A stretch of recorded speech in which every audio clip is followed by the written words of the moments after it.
Chama muita atenção na narrativa do texto é que algumas verdades intrínsecas no livro do Gênesis, onde observamos princípios de Deus, como também mistérios e alguns segredos que estão inseridos e norteiam a nossa vida cristã nos dias odiernos.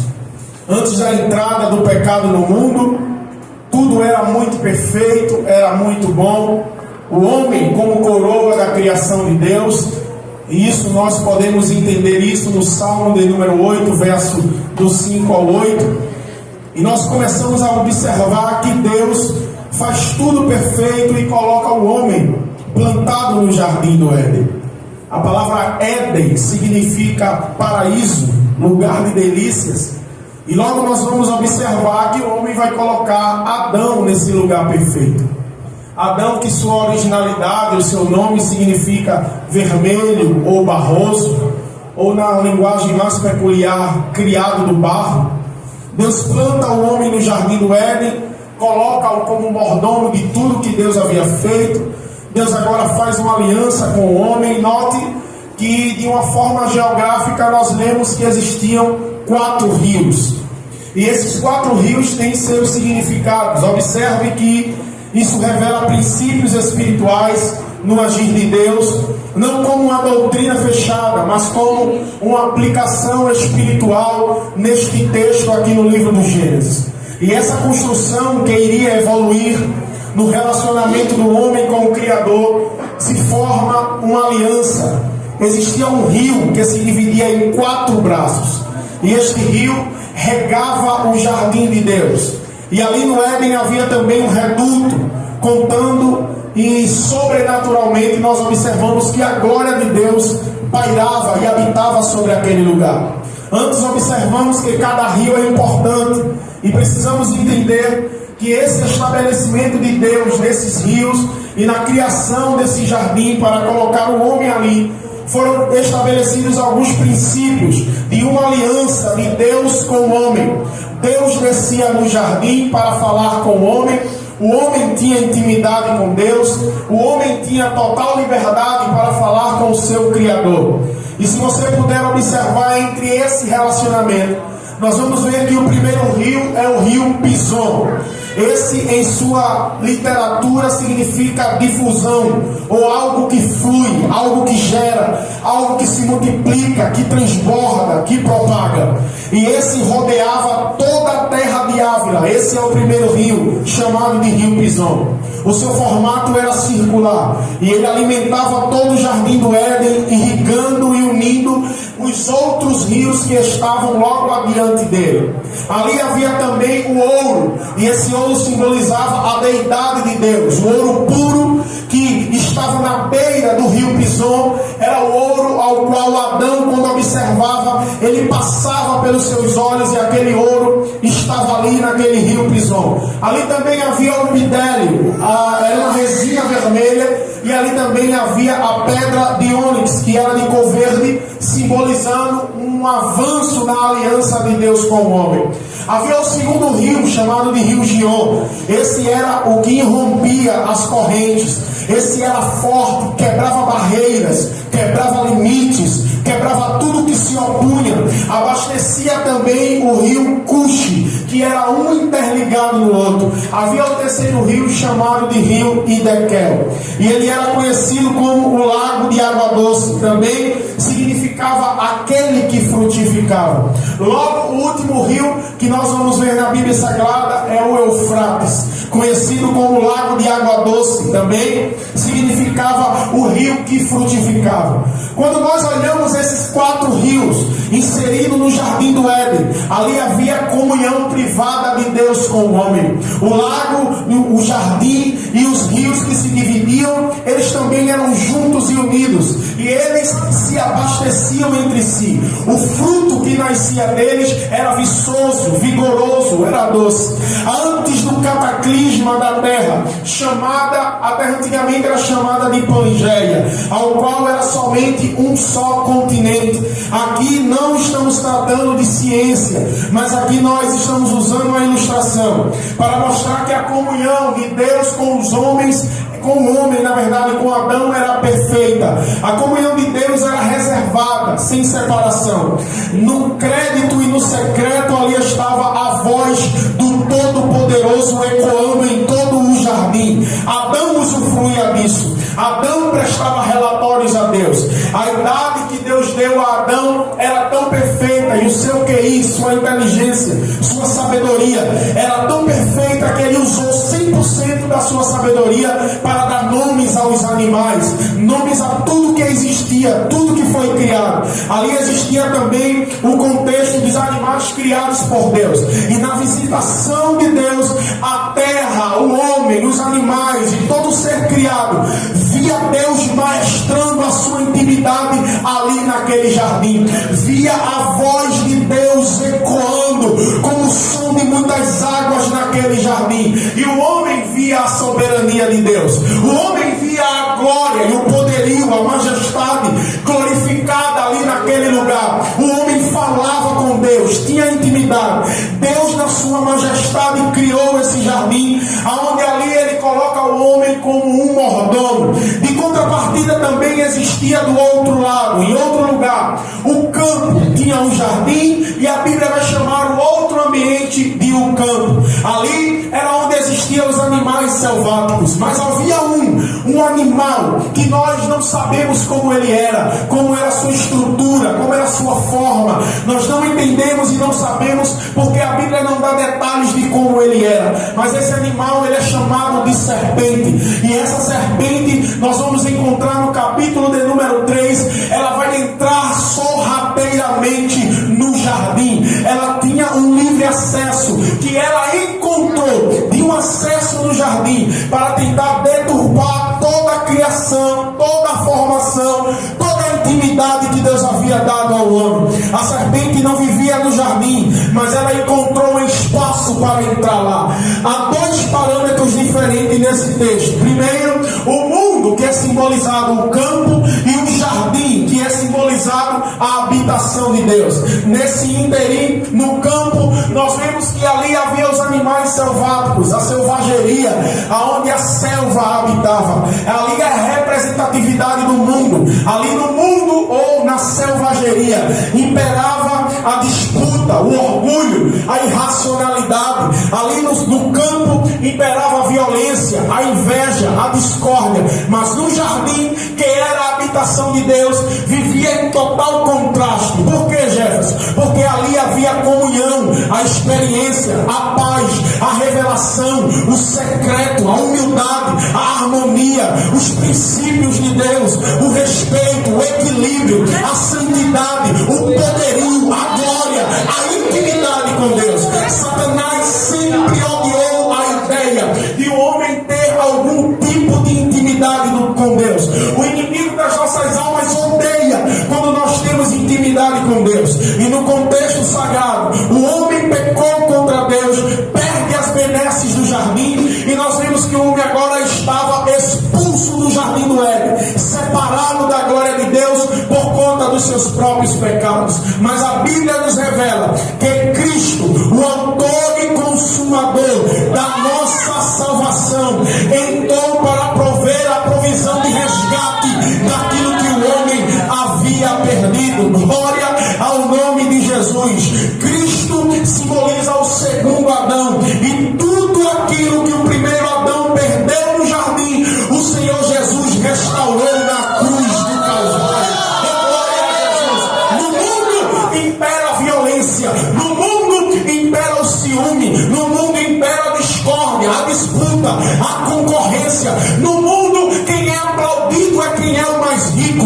No mundo, quem é bajulado é quem é o mais poderoso, quem é o mais bonito. No que tange a história, quem tem mais privilégio é o mais bajulado, é o mais adorado, tem mais amizade. É no mundo a bajulação inteira, ainda que alguns, na maioria ou na meia dúzia de pessoas, é uma cambada de lacraios que não sabe viver a sua vida particular com Deus, precisa de alguém para fazê-lo feliz. Mas no jardim não, no jardim as coisas mudam. Por que, pregador? Porque no jardim é a semelhança do celeste. Como assim? O maior é o menor, o exaltado é abatido.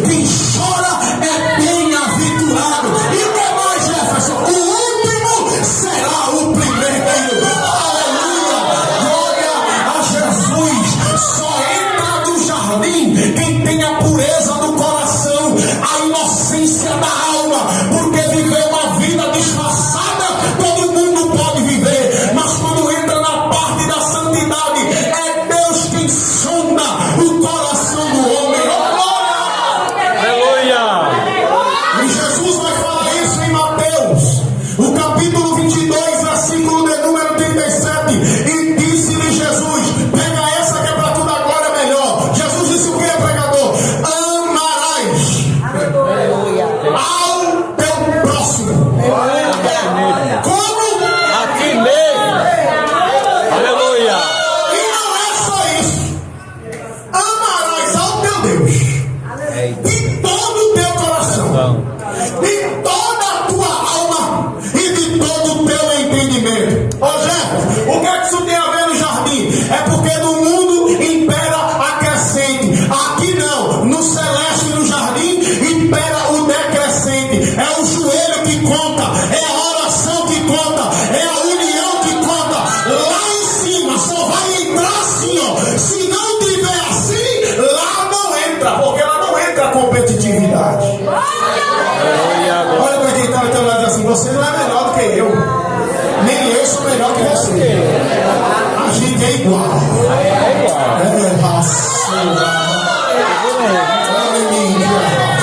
Aleluia! A serpente vai apresentar 3 mentiras para Eva. Primeiro, não comerás de toda a árvore do jardim. A maior mentira dela. Ela estava colocando dúvida e ansiedade na mulher. Segundo, ela disse à mulher, certamente não morrerás. Ela estava causando espírito de superioridade à mulher. Terceiro, Deus está escondendo a verdade de você. Ela quis incutir isso na cabeça de Eva, dizendo que se ela comesse, ela não iria morrer. Mas Deus estava escondendo a ciência do bem e do mal. E isso entrou no coração da mulher, colocando dúvidas, colocando pensamentos contrários sobre a sua existência naquele lugar. E é isso que o mundo ensina. O mundo diz para nós, principalmente nesse período de janeiro, aproveita mais, curte mais, se entrega, esbanje, use, abuse, experimente, se permita. Vocês estão perdendo tempo. Isso aí é a voz da serpente, mas o sangue de Jesus tem poder, porque a palavra vai pregar o contrário.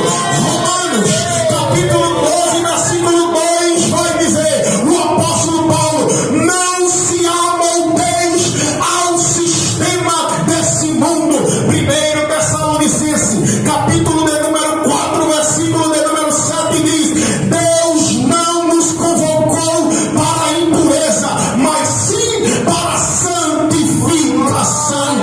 João, em primeira epístola de João, no capítulo 5, versículo 19, vai dizer, nós estamos cientes que somos de Deus e o maligno não vai nos tocar. Oh, glória a Deus. Paulo escrevendo aos Coríntios, o capítulo de número 4, o versículo de número 4, Paulo vai dizer, o Deus desse século cegou o entendimento dos incrédulos. O mundo prega a morte, o mundo prega o desespero, o mundo prega o caminho mais fácil, o mundo prega o niilismo, o globalismo, o egocentrismo, o niilismo, o individualismo.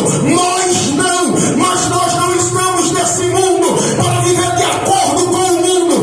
Nós fazemos a diferença. É por isso que o mundo te odeia, é por isso que o mundo odeia teu glória, é por isso que alguém odeia teu aleluia, é por isso que alguém odeia esse teu sorriso. Se o diabo pudesse, ele cortava a nossa língua, que é para a gente não dar glória para Jesus. Se o inferno pudesse, ele cortava a nossa mão, que é para a gente não adorar a Jesus. Mas o inferno quebrou a cara hoje, porque Jesus já salvou, a gente já adorou. Cadê os adoradores?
uma pepita de ouro na tua mão, diz o Senhor.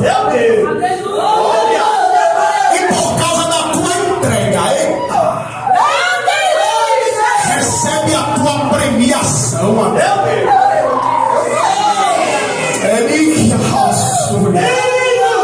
por causa do teu envolvimento comigo, por causa do teu interesse, eu entrego a ti os tesouros do rio Pisão. Por causa do teu sacrifício para comigo, eu te envolvo na minha cachoeira do rio Gion, a corrente que quebra barreiras, a corrente que vai quebrando limites, a corrente que quebra todo tipo de separação. Deus entra na tua mente agora e diz: eu desfaço agora a separação que vem te afrontando essa semana inteira. O rio Gion vai passar na tua mente agora e Deus vai quebrar toda a armadilha preparada, diz: cai por terra agora, toda a ferramenta preparada contra tu. Só te recebe agora.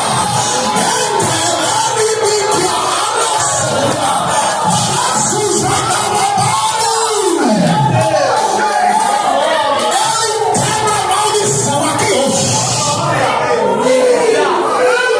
Maldição hereditária e culturas afrodescendentes que a tua mãe e o teu pai, quando tu era pequeno, levava tu para a feiticeira da baforada e dizer que vai sair um ano grande. Essa macumba sai da tua vida hoje, está quebrado no sangue de Jesus.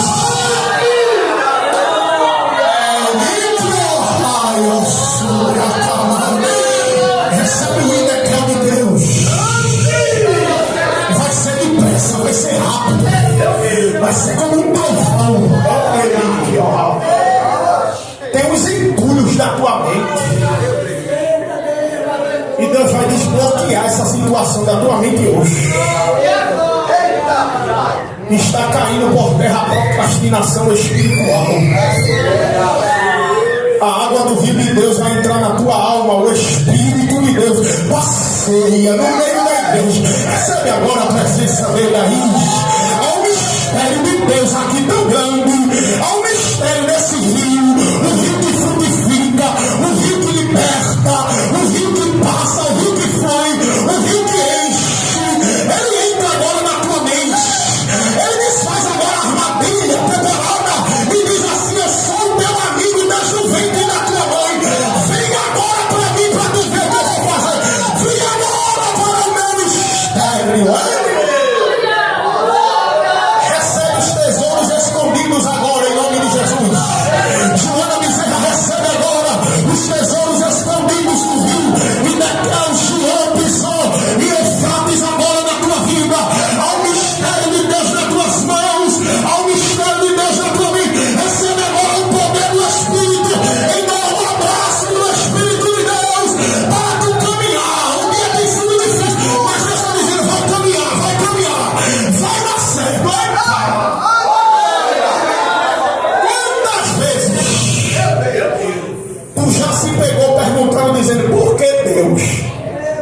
A cobrança só vem para mim. Por que, Senhor? A dificuldade é só comigo. É porque Deus diz: com fulano é uma coisa, mas com você é outra. Por que alguns têm tanta amizade e às vezes parece que eu sou tão solitária?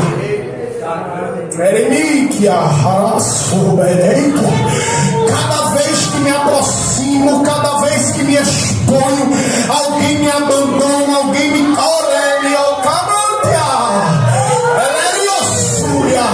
às vezes te falta força na crise, às vezes te falta força em casa, às vezes te falta força na rua. Tu fala o que não é para falar, tu pede para morrer, tu pede para desistir, mas assim diz o Senhor: não vai morrer e nem vai desistir.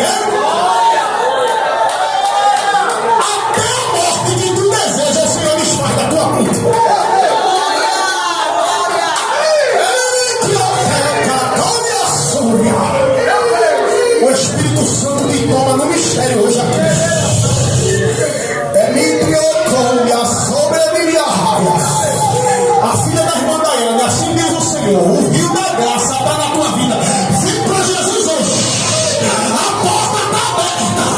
O Espírito te toma pela tua alma e te diz assim: agora. Hoje, levanta. Vem aqui, filha. Eita, Jesus vai trazer ela aqui. Ele quebra o espírito da morte hoje. Vem, ela está vindo, vem. Olha aí, ó. Cadê a igreja aqui agora? A salvação está aqui.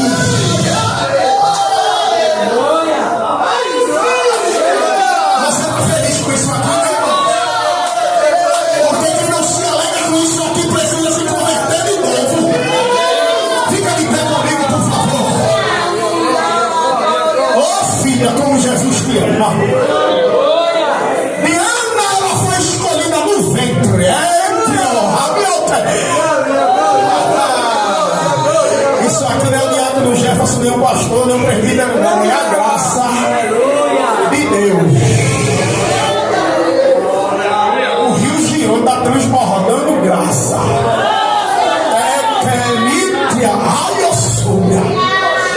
Cadê a terceira vida para Jesus? Vem aqui hoje. O mestre te chama. Olha para aí que coisa linda. Jesus trabalha dessas formas, irmãos. Não precisa de pregador famoso. O maior pregador é Jesus. A gente aqui não tem cantor famoso, nem ninguém famoso. Mais famoso aqui é meu pastor.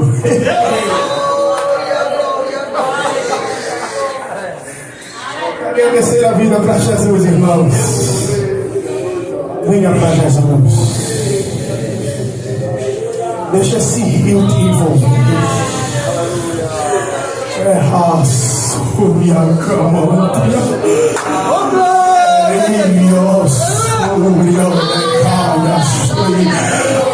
Abraça alguém que está do teu lado. Abraça aí vocês, a juventude, a igreja, se puder, pega na mão do irmão, abraça ele, segura ele bem forte aí no teu ombro, segura, não solta, fecha teus olhos agora, em nome de Jesus. Ao rio da graça passando aqui, e agora o Espírito sela essa mensagem com poder sobrenatural sobre a tua vida. Se tu recebe essa palavra, começa a ser cheio agora do Espírito. Abre a boca, só que vem adorar. Abre a palavra, o Espírito Santo enche agora. Começa a despejar da graça de Deus agora na tua vida. Recebe agora, autoridade de Deus. Eita, que Deus quebra assim, ó. Tu precisava desse abraço, porque teu coração estava amargurado. Jesus de Nazaré. Como alguém te machucou em palavras, mas Deus derramou um bálsamo na tua vida hoje. Vim para Jesus. Eu vou entregar o meu pastor. Essa igreja de Joana Bezerra está pegando fogo. Há muito tempo que o avivamento está implantado aqui. Porque Deus nos quebrantou domingo passado. Hoje Deus salvou. Quebrantou a gente de novo. A trombeta vai tocar. Eu vou repetir isso aqui para tudo agora mais forte. A trombeta vai tocar.